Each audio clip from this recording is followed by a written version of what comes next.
it going, everybody? We're going to be making a 600-gram batch of some Hellfire Whistle Mix. And I know you guys have been waiting for a very long time for this video. This is my favorite whistle mix. I never thought I would be able to use it for the thrust stages of my rockets, and thought it would only be good enough for the bulkhead, or maybe just like a whistle fountain, whistle spoulette for like a ground salute or something like that. But now that we've figured out how to make it work, I figure it's time to show you guys how I build this stuff. Okay, now you guys already know about waxing your tubes, and that's very important when it comes to whistle mix that is this powerful. I mean, this stuff is so energetic that if you don't wax your tubes, what will happen is the fire will creep between the fuel grain that you've pressed and the inner diameter of your tube, and will cause an implosion.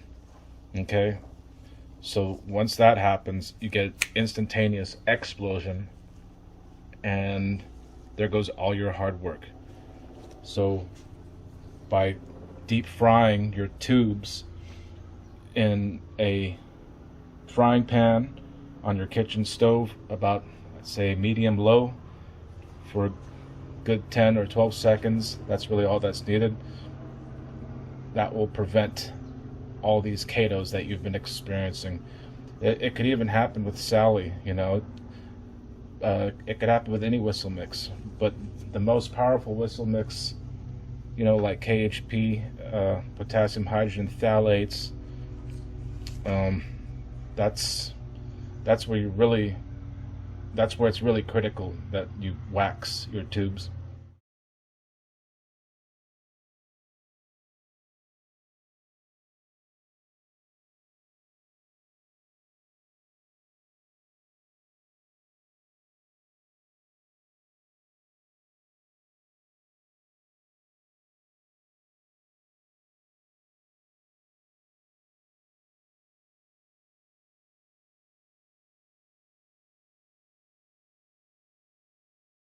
The petroleum jelly here, and we've got Coleman camp fuel, and that's going to be our solvent. So let me show you what the copper chromite looks like. The container,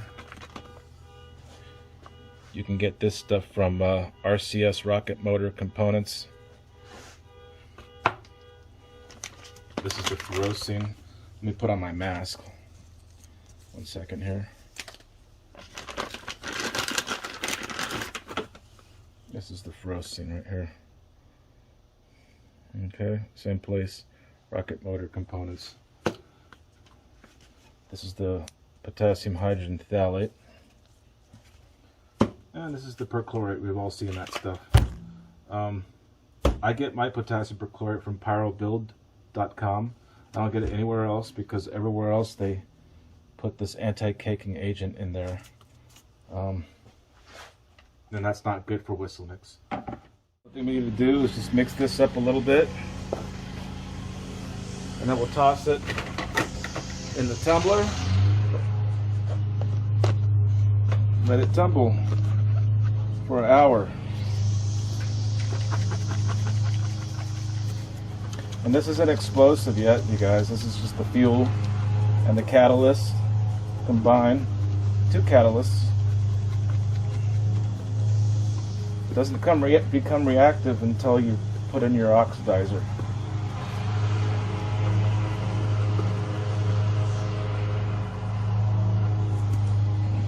See, it starts to look kind of gray,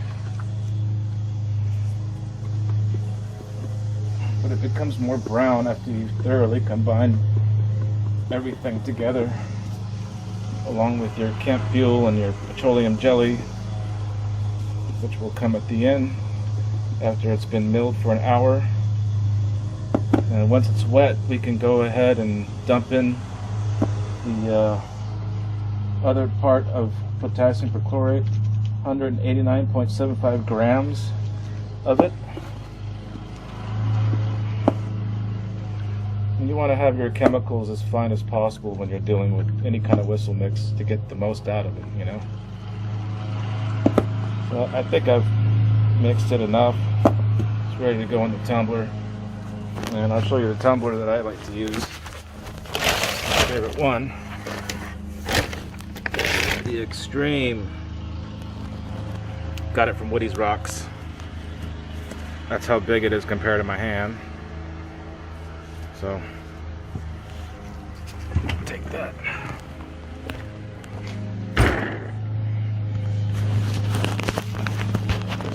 Here.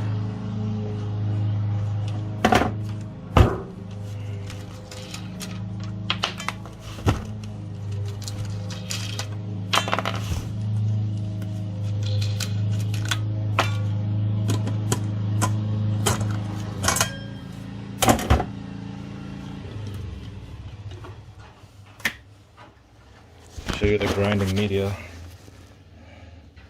1/2-inch lead balls. It's a little bit over 100 of them in there.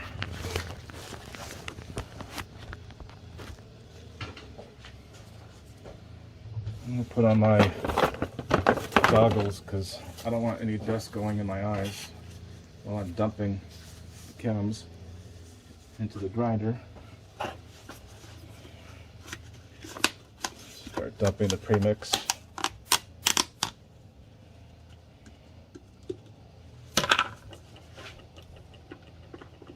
Note, the lower it is when you're dumping, the less dust will kick up, which is ideal. We don't like dust floating around the chemicals that we're using.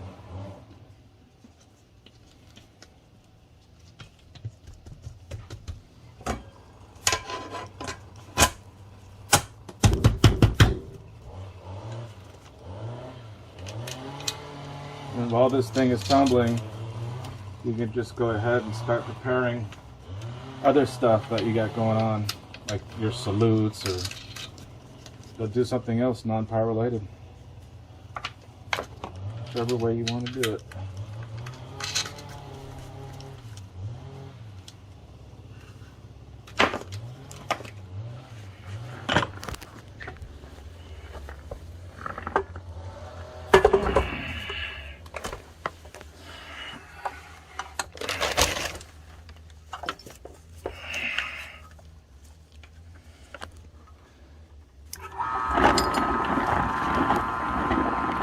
And that's basically it for now.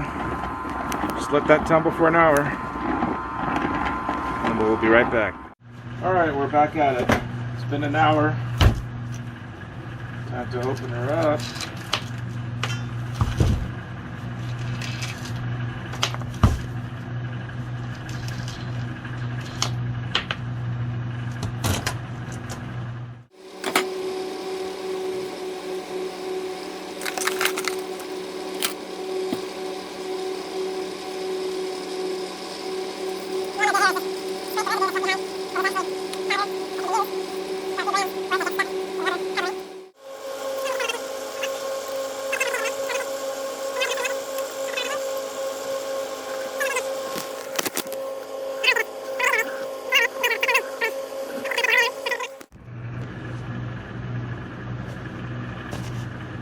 Make sure you're wearing gloves, a face mask, and a pair of goggles when you're doing this.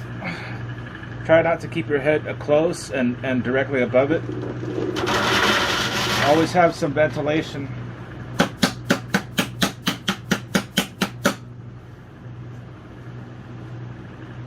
Try to keep your head away from that while that dust is kicked up. And then come back after a few seconds. When you look in here, there's still some left. You want to get the rest of that. Start scraping the bottom till you get everything. Pausing. I've switched over to this tool. This is the one that I typically use. That one doesn't cover much surface area. This will get it done a lot faster. Dumping the rest in.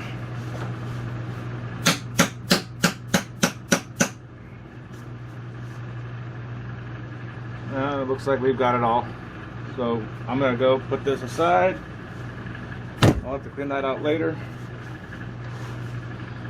Now we want to free all these ball media left, grinding media.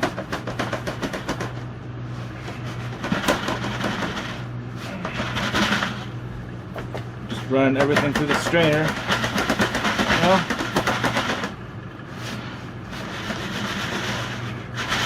even when you're wearing a mask, what I like to do is hold my breath and keep my head away as far as possible. Don't think just because you're wearing a mask that you can take deep breaths. Save yourself that way. Now I can go clean this off.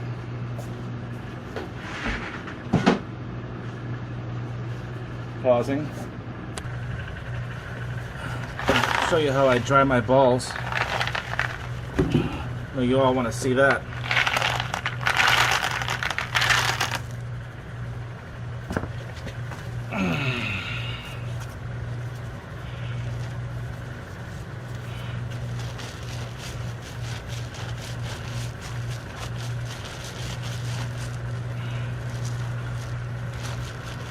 Soak it all up.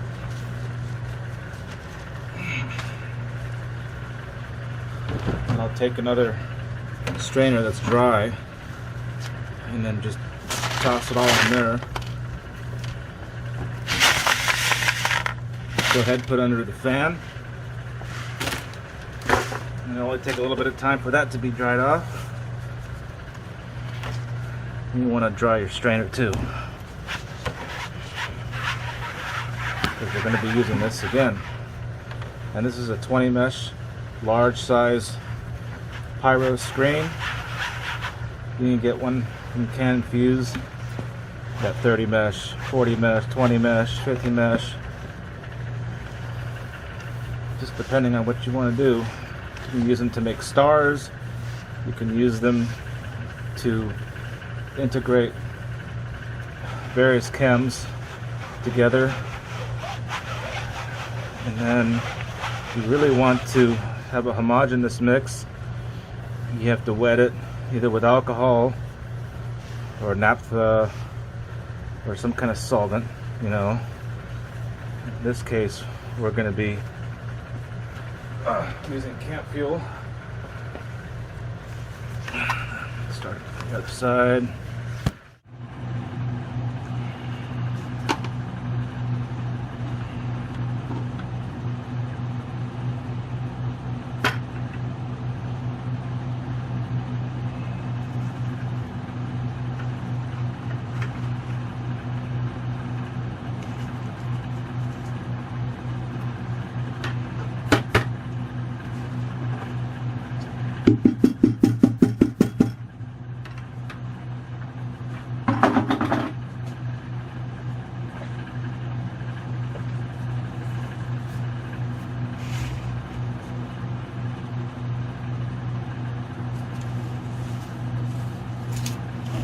That's why we have this paper here. So whatever falls onto that, it gets dumped back in.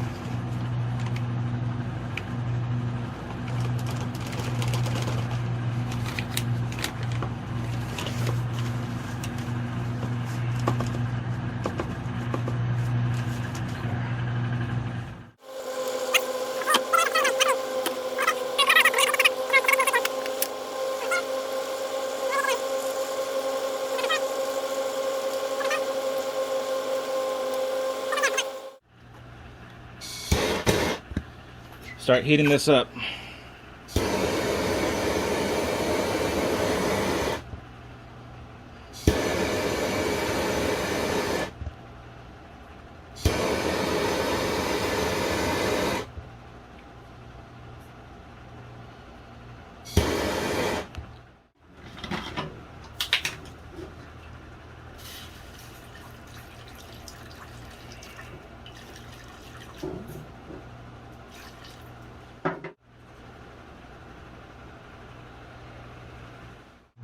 Start dumping it in to the fuel. Dump everything in. It's going to be very muddy at first, but don't worry about that, because we're going to be putting in potassium perchlorate, and that's going to thicken it right up, okay? And anything that fell down onto here needs to go back in. So you always want this paper underneath your work.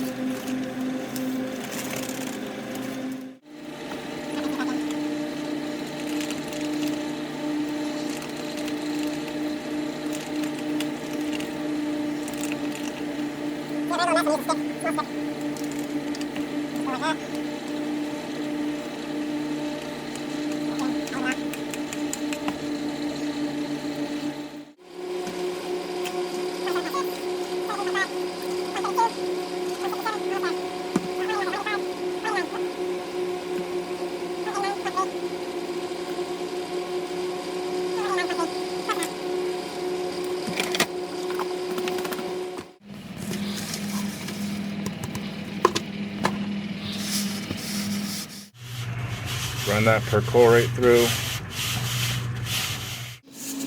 So we can mix it with our fuel. It's drying as we speak. It's still wet enough. We'll give it plenty of time to integrate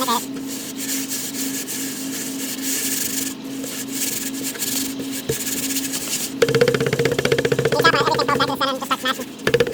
Try using your thumb when it gets way down to the little pieces. There's really not much left.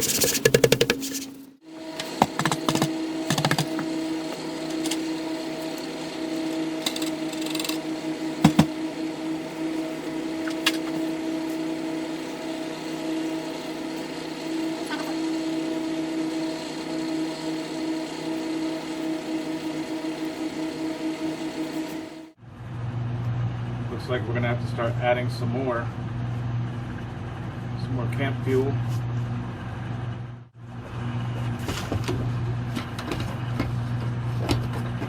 You know, the whole point of adding the oxidizer, potassium perchlorate, later is to be on the safe side of things.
We're gonna have to granulate this.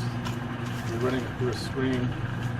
I'm gonna do just a little bit more kneading here, because I really want to make sure that all of this is one big homogeneous mix.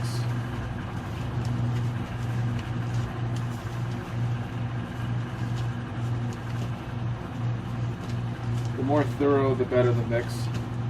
Same applies to flash powder.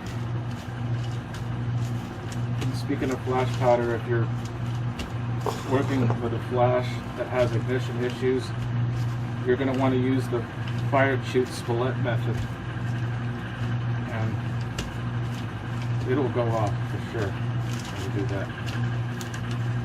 So long as it's perchlorate and aluminum metal present, it'll work.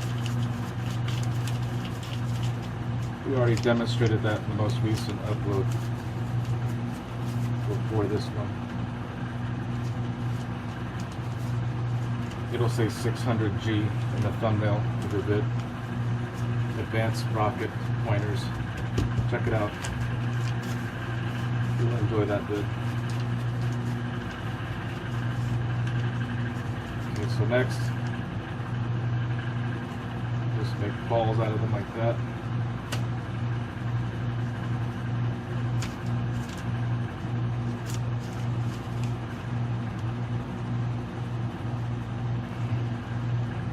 We're going to have small globs so that the moisture will want to evaporate quicker. Keep it in a big glob like that, it'll retain the moisture for a longer, much longer period of time.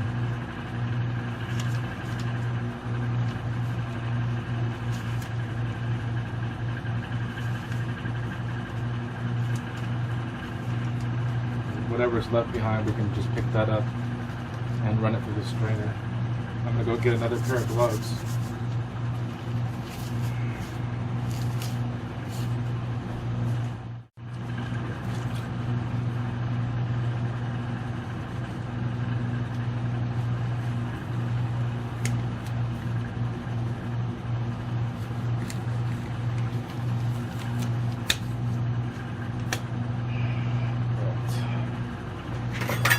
So we'll be using a 20 mesh strainer, 20 mesh pyro screen.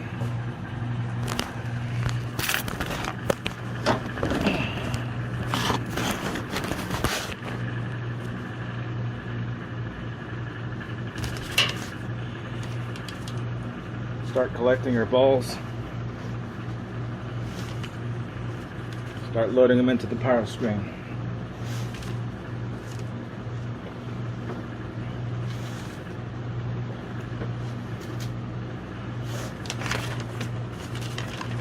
And grab the remnants on your paper that you were working on top of. Stuff them into the pyro screen. Don't leave behind anything. Especially when making small batches. Small batches don't last very long. Start granulating.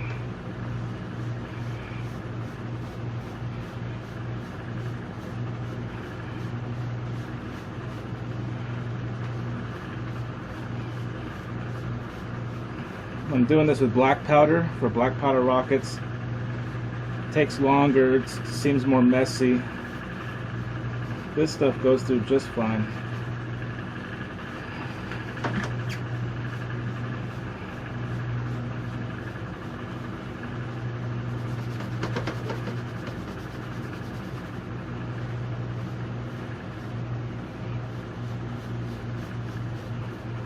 Just force it all through, just like that. Don't waste any time. Just like so.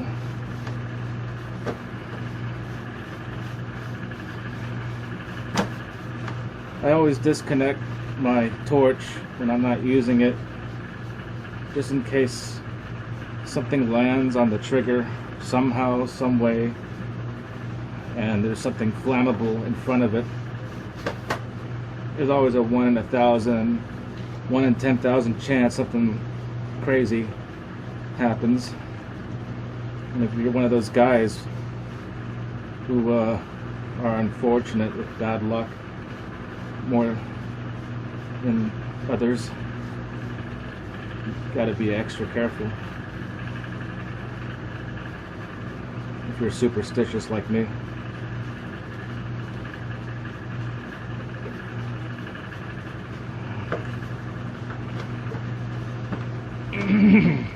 A lot of these solvents, they stink. You can always wear a full face mask, but even then some of the smell will get through. Most of it won't. Shouldn't.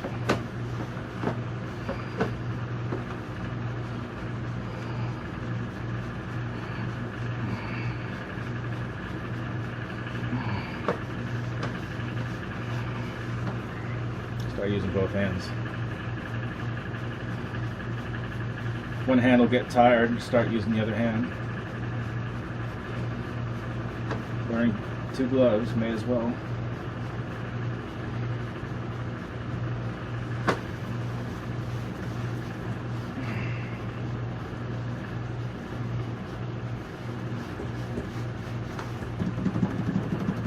It's wet, so you can tap on it. It won't blow up. This shit's gotta dry. I wouldn't run this stuff through the strainer a second time, like a lot of pyros do with their sodium salicylate base whistle mixes, sodium benzoate, potassium benzoate, anything that's a KHP. I don't think that's necessary. I wouldn't do that.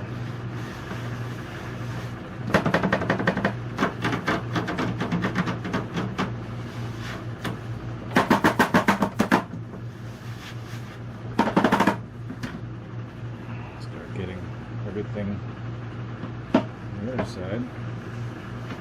Push that through.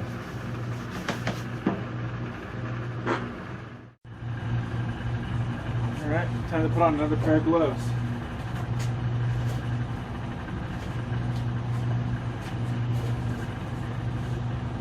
There are things here that we've touched with this stuff all over my gloves, so I don't want to get any of it on my hands. I don't like touching chemicals with my bare hands.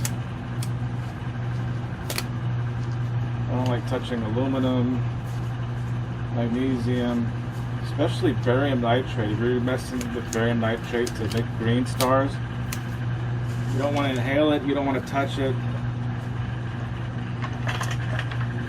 And then just you start dumping this just like that. Get everything, leave anything behind. And then spread it out so it can dry faster. You can use your wooden stick, break up the little clumps here, just like that, and they'll break right up real quick. Just no deal. You could run your stick through it to spread it out. It's not going to clump back up together once they've been granulated in the drying process. It's not like water.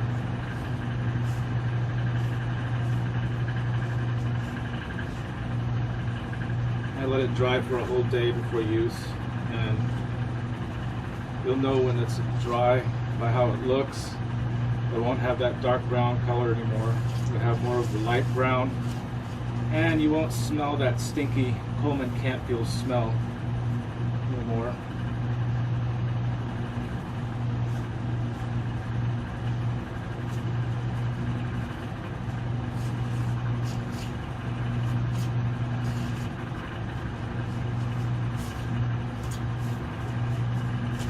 And this is basically how you do it. This is the mix right here. This is how you do it.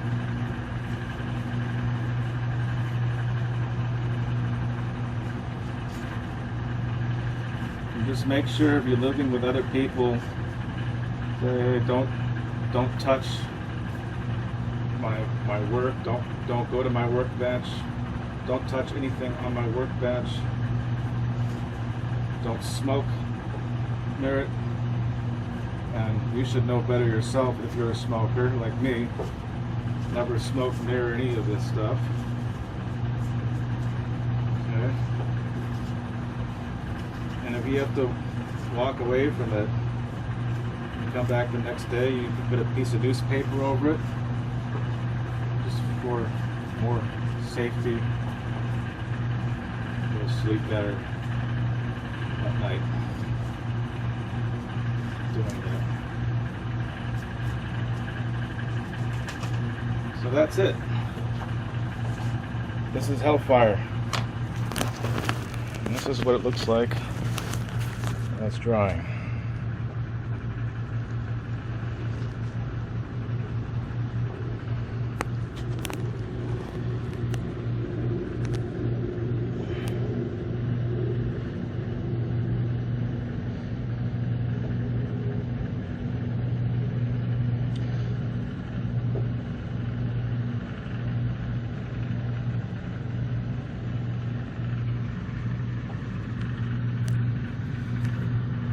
Okay. Alright, you guys. It's been fun. I've got work to do. Other stuff besides pyro. So, on that note, I'm gonna head out. More to come. Stay tuned. We'll be pressing up a rocket tomorrow with this stuff. And I'll film that too. We'll do a 3-pound rocket. It was an extreme spindle.